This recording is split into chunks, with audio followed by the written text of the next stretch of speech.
ನಮಸ್ಕಾರ. ಸಮಸ್ತ ಆರೋಗ್ಯ ಭಾಗ್ಯ ಯೂಟ್ಯೂಬ್ ಚಾನಲ್ ವೀಕ್ಷಕರಿಗೆ ಸ್ವಾಗತ. ನಾನು ನಿಮ್ಮ ಡಾಕ್ಟರ್ ಮಂಜುನಾಥ್ ಡಿ ನಾಯಕ್.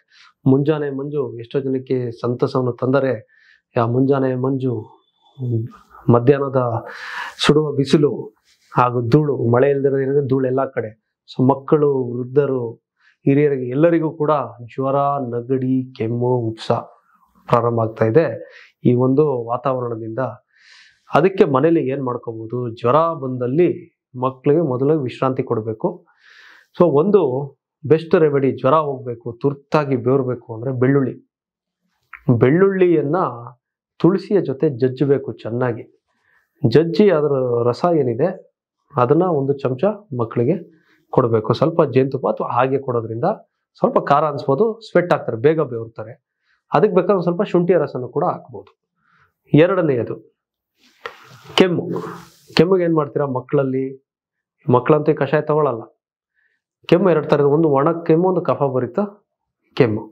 ಈ ಒಣ ಕೆಮ್ಮಿನಲ್ಲಿ ಏನು ಮಾಡ್ತೀರಾ ಅಂದರೆ ಏಲಕ್ಕಿ ಸ್ವಲ್ಪ ಪುಡಿ ಮಾಡಬೇಕು.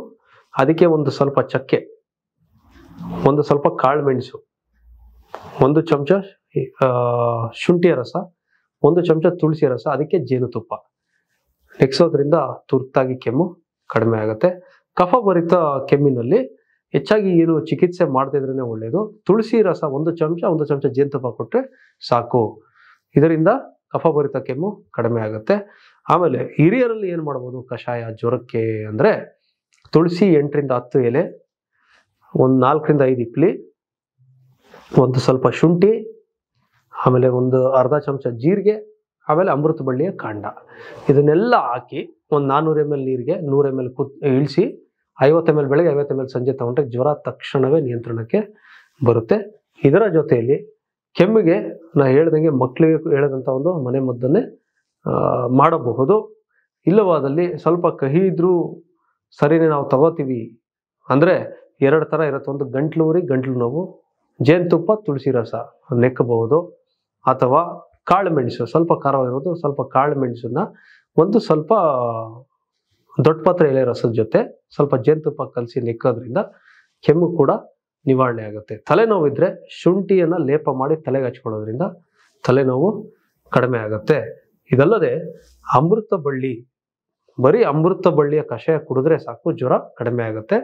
ಅಂದ್ರೆ ಕಾಂಡ ಇಷ್ಟಿರಬೇಕು, ಜಜ್ಜಬೇಕು, 4 ಲೋಟ ನೀರು 1 ಲೋಟ ಇಳಿಸಿ ಫಿಲ್ಟರ್ ಮಾಡಿ ಸ್ವಲ್ಪ ತುಳಸಿಯಲ್ಲಿ ಒಂದು 4-5 ಹಾಕಿ ಕುದಿಸಿ ಈಗೂ ಕೂಡ ತಗೋಬಹುದು. ನಿಮ್ಗೆ ಬೇರೆ ಸಾಮಗ್ರಿ ಎಲ್ಲ ಇಪ್ಲಿ ಎಲ್ಲ ಸಿಕ್ಕಿಲ್ಲ ಅಂದ್ರೆ ಅದಕ್ಕೆ ಸ್ವಲ್ಪ ಬೆಲ್ಲ ಹಾಕಿ ತಗೊಳ್ಳೋದ್ರಿಂದ ಜ್ವರ ನಿಯಂತ್ರಣಕ್ಕೆ ಬರುತ್ತೆ. ಆಮೇಲೆ ಈ ಒಂದು ಸಮಯದಲ್ಲಿ ಕಾಯಿಲೆ ಇನ್ನೊಬ್ಬರಿಗೆ ಮನೇಲಿ ದೊಡ್ಡ ಮಗ ಇದ್ದಾನೆ, ಚಿಕ್ಕ ಮಗ ಬರ್ಬೋದು ಅಂದ್ರೆ ಐಸೋಲೇಟ್ ಮಾಡಬೇಕು, ಅವ್ರನ್ನ ಪ್ರತ್ಯೇಕ ಕೊಠಡಿಯಲ್ಲಿ ಇರಿಸ್ಬೇಕಾಗತ್ತೆ. ಅದ್ರ ಜೊತೆಲಿ ರೋಗ ನಿರೋಧಕ ಶಕ್ತಿ ಹೆಚ್ಚು ಮಾಡಬೇಕು. ಹೇಗೆ? ಅರಶಿಣದ ಹಾಲಿಗೆ ಒಂದು ಚಿಟಿಕೆ ಅರಶಿಣ, ಒಂದು ಕಾಳು ಮೆಣಸು, ಹಾಲನ್ನ ಕುದಿಸಿ ಕೊಡೋದ್ರಿಂದ ರೋಗ ನಿರೋಧಕ ಶಕ್ತಿ ಹೆಚ್ಚಾಗುತ್ತೆ. ಪಪ್ಪಾಯ, ವಿಟಮಿನ್ ಸಿ, ಅದನ್ನ ಕೊಡಿ. ದಿನನಿತ್ಯ ಸೇಬನ್ನ ಕೊಡಿ. ಆಮೇಲೆ ಡ್ರೈ ಫ್ರೂಟ್ಸ್ ಅನ್ನ ಕೊಡಿ, ವಿಟಮಿನ್ ಇ ಇರುತ್ತೆ ಹೆಚ್ಚಾಗಿ ಇದರಲ್ಲಿ. ಆಮೇಲೆ ಏನೇನು ಸೀಸನಲ್ ಫ್ರೂಟ್ಸು, ಹಣ್ಣು, ತರಕಾರಿಗಳು ಸಿಗ್ತಾವೆ ಅದನ್ನೆಲ್ಲ ಮಕ್ಳಿಗೆ ಕೊಡಿ, ರೋಗ ನಿರೋಧಕ ಶಕ್ತಿ ಹೆಚ್ಚಾಗುತ್ತೆ. ಆಮೇಲೆ ಸಾದಷ್ಟು ಬಿಸಿ ನೀರು ಆ ಥರ ಈ ಥರ ಅಂತೆಲ್ಲ ಮಕ್ಳಿಗೆ ಎಲ್ಲ ಥರದಂಥ ಪದಾರ್ಥಗಳು ಕೊಡಿ. ಆದರೆ ಸಿಹಿ ಪದಾರ್ಥ ಕೊಡಬೇಡಿ, ಐಸ್ ಕ್ರೀಮ್ ಕೊಡಬೇಡಿ, ಮೊಸರನ್ನ ಈ ಒಂದು ಥಂಡಿ ವಾತಾವರಣದಲ್ಲಿ ಕೊಡೋಕ್ಕೆ ಹೋಗಲೇಬೇಡಿ ವೀಕ್ಷಕರೇ. ಬಹುಶಃ ನನ್ನ ಈ ಸಂಚಿಕೆ ತಮಗೆ ಉಪಯೋಗ ಆಗಿದೆ ಅಂತ ತಿಳ್ಕೊಂಡಿದ್ದೀನಿ. ಮುಂದಿನ ಸಂಚಿಕೆಯಲ್ಲಿ ಇನ್ನೊಂದು ಆರೋಗ್ಯದ ಸಮಸ್ಯೆ ಬಗ್ಗೆ ಮಾತಾಡ್ತೀನಿ. ಆ ಸಂಚಿಕೆ ವೀಕ್ಷಿಸಬೇಕಾದ್ರೆ ಆರೋಗ್ಯ ಭಾಗ್ಯ ಯೂಟ್ಯೂಬ್ ಚಾನಲ್ ಲೈಕ್ ಹಾಗೂ ಸಬ್ಸ್ಕ್ರೈಬ್ ಮಾಡೋದು ಮರಿಬೇಡಿ. ನಮಸ್ಕಾರ ವೀಕ್ಷಕರೇ.